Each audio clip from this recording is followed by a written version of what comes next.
que existen intereses políticos por encima de los intereses de los ecuatorianos y ecuatorianas. Señaló, negó que exista reparto de ministerios a cambio de votos para evitar el juicio político, ya que aseguró que no existen denuncias en la Fiscalía. Siguiente intervención, la asambleísta Patricia Núñez. Quisiera responderle al asambleísta Ruiz y decirle que ya supérelo, asambleísta, supérelo, por favor. Recuerde usted que durante este año hemos hecho más de 37 leyes, hemos trabajado como debe ser. Sabemos cómo actúa cierto grupo suyo del Pachacute y no estamos de acuerdo. Y no se venga aquí a justificar su voto. No justifique ese voto, señor Ruiz. Vaya y hágalo con la ciudadanía. A ellos tiene que responderles, a ese pueblo ecuatoriano que está sufriendo. A ellos tiene que responderle, asambleísta Ruiz. Continúo, señor presidente, con mi discurso. Luego de 100 años de vida republicana, este recinto legislativo lleva a cabo el juicio político de la historia.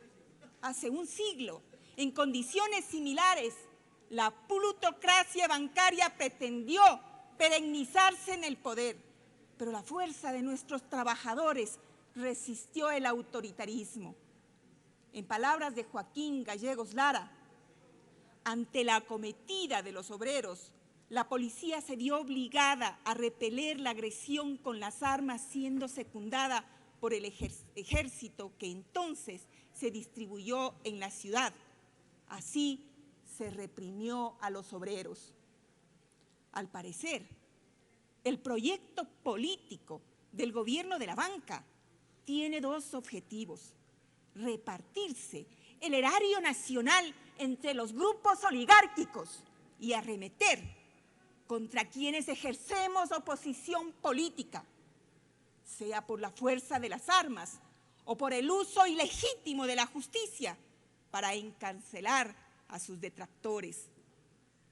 Por eso estamos aquí, los representantes del pueblo, herederos de la rebeldía de los obreros asesinados, ejerciendo nuevamente un mecanismo constitucional y político para decirle a usted, presidente Guillermo Lasso, representante adoptado de la banca, que nuestra patria y nuestra dignidad no está en venta, que nosotros como legisladores en este hemiciclo vamos a juzgar su responsabilidad política por la corrupción de su gobierno. A lo largo de estos meses en que se develaron los esquemas de corrupción en las empresas públicas, ciertos medios de comunicación aliados a su gobierno se encargaron de blindarlo, escondidos tras el teclado con un discurso cliché, pretendiendo hacer creer a los ecuatorianos que el juicio político que hoy sustanciamos y debatimos era un relato de un grupo político que pretende supuestamente desestabilizar la democracia. Presidente, con voz firme le digo, el único responsable del fracaso de su gobierno es usted mismo. Usted y sus ministros y funcionarios destrozaron la democracia y destrozaron la república. Por eso nosotros, las y los ecuatorianos que resistimos la arbitrariedad de su gobierno, tenemos el deber de reconstruirla. Pero para reconstruirla es necesario primero censurarlo y destituirlo, presidente Lasso. Que no existen pruebas de peculado, dice usted, presidente Lasso. Falso. Aquí se ha demostrado su responsabilidad política en la corrupción en el tema de Flopec. En agosto del 2021, usted expidió el decreto 163, con el que mutiló el artículo 7 de la Ley de Empresas Públicas. ¿Para qué? Para permitir que gente sin experiencia, pero aliados a la banca, lleguen a estas empresas públicas, y entre ellas a Flopec. No es casual, presidente, que el responsable de la renovación del contrato de Amazon Tanker en diciembre del 2022, Osvaldo Rosero, antes de llegar a este cargo, haya sido su asesor presidencial. No es casual que Joaquín Ponce Díaz, antes de ser presidente de EMCO, haya sido su asesor jurídico en Carondelet.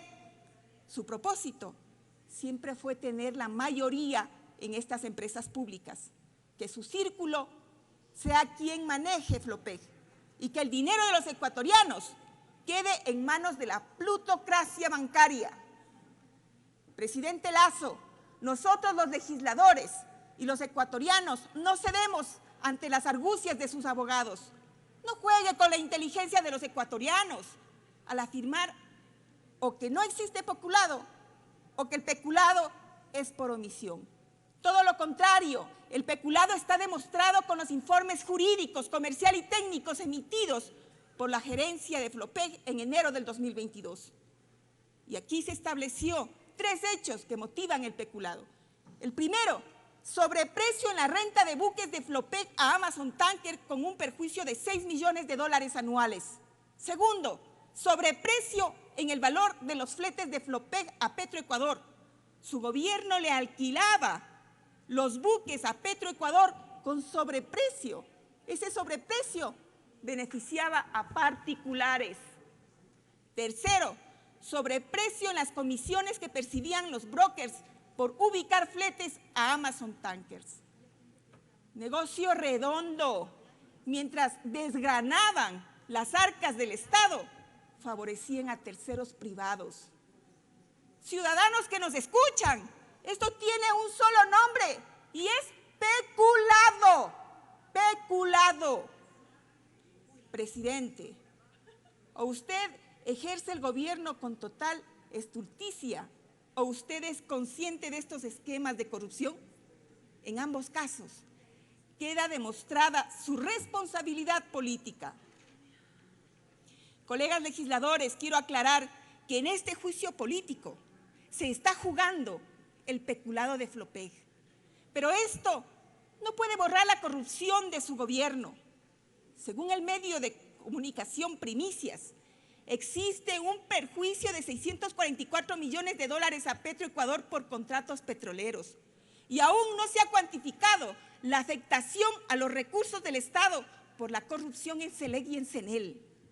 Presidente, los ecuatorianos tenemos presente su corrupción en el caso Pandora, la corrupción de sus asesores de gobierno en el caso Danubio, así también lo del caso León de Troya. Un gobernante que no ha sido capaz en 2 años de erradicar la corrupción y la violencia no puede seguir en su cargo, debe dar un paso atrás. Hace 2 años se instauró en el Ecuador un gobierno cleptocrático que desnaturalizó los fines del Estado. En lugar de promover el bienestar de las y los ecuatorianos, se preocupó de repartirse el Estado, de privatizar los sectores estratégicos, de meterle la mano a los sectores eléctrico y petrolero. ¿Cuál es el resultado de 2 años de desgobierno? Nuestro país pasó de ser el segundo país más seguro en la región a ser el país segundo más inseguro, con una tasa de 25.32 muertes por cada 100.000 habitantes en el 2022. Masacres carcelarias que dejaron 416 muertos, 332 casos de feminicidios en el 2022 y más de medio millón de ecuatorianos que se han visto obligados a migrar por la ausencia de una política económica de reactivación. Este es el Ecuador del encuentro del presidente Lasso: hambre, pobreza y desigualdad. Solo por recordarles, durante 10 años fuimos el segundo país con mejor infraestructura vial en Latinoamérica. Señor asambleísta, le queda un minuto, por favor. Gracias, señor presidente. Somos el 5º país a nivel mundial en producir energía limpia. 2 millones de personas salieron de la pobreza. De 1,5 millones de afiliados al IES se incrementó a 3,5 millones. Como representante de la provincia de Chimborazo, hoy le digo a usted, presidente, que mis compatriotas están cansados de sus mentiras, de su demagogia, que usted jugó con el dolor de mis hermanos de Alausí. Solo un presidente indolente como usted es capaz de mandar a reprimir a los damnificados que le pedían ayuda luego de la tragedia. Solo un presidente como usted es capaz de mentirles y ofrecerles vivienda, bonos de arrendamiento, condonación de deudas en el Ban Ecuador, mejorar el tema vial y acto seguido disponer a sus ministros que se hagan de la vista gorda. Solo un gobierno inhumano como el suyo pudo con omisión burlarse del dolor de nuestros hermanos. Intervención número 18 a cargo de la asambleísta Patricia Núñez. Indicó que es deber de la Asamblea de la Censura